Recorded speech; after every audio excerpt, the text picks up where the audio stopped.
Ni marufuku kwa mwananchi yoyote yule kufanya shughuli za kibinadamu katika njia ya kusafirishia umeme wa gridi ya taifa, kwani ukikutwa unafanya shughuli hizo, hatua kali za kisheria zitachukuliwa dhidi yako.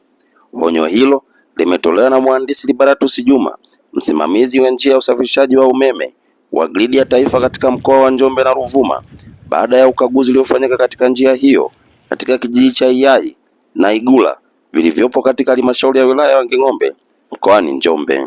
Naitwa Mhandisi Liberatus Juma, ni msimamizi wa njia za kusafirisha umeme mkoa wa Njombe na Ruvuma.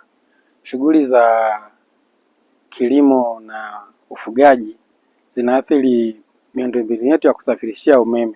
Kwa mfano, ufugaji wa ng'ombe, wanapokuwa wanapitisha mifugo yao kwenye line, zile ng'ombe zinachimbuwa njia ya kusafirisha umeme, zinatengeneza makorongo.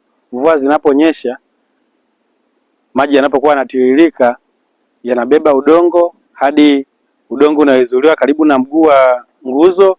Mguu unajikuta hauna udongo, hivyo unasababisha nguzo inakosa balance, ambapo inaweza ikadondoka, ambapo ikishadondoka tunaweza tukapata changamoto ya kuirejesha kwenye hali yake, kwa maana ya kuisimamisha.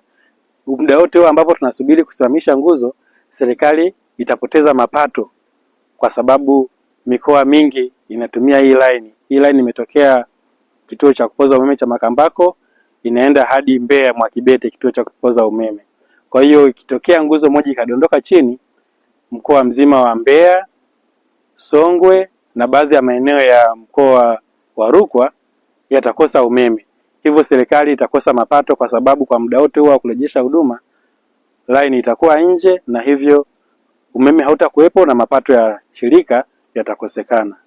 Shughuli za kilimo na ufugaji kwenye line ya kusafirishia umeme ni kosa kisheria, na mtu yeyote ambaye anafanya vitendo hivyo anatakiwa atambue kwamba anafanya kosa la uhujumu uchumi, kwa sababu hilo kosa linasababisha hasara kubwa serikali.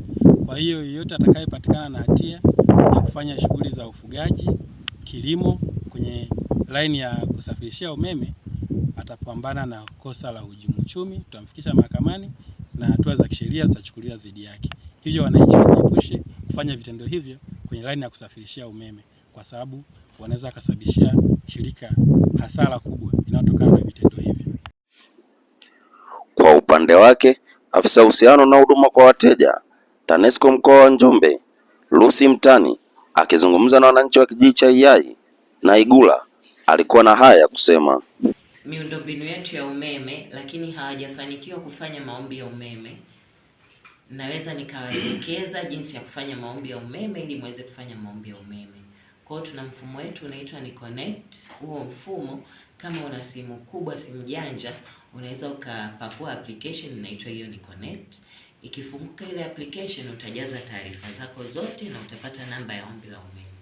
Lakini kwa wanaotumia simu ndogo, unaweza ukaingia namba *152*00 alama ya reli, ukachagua namba 4 ambayo ni nishati, ukachagua namba 1 namba 4 tena ambayo ni TANESCO.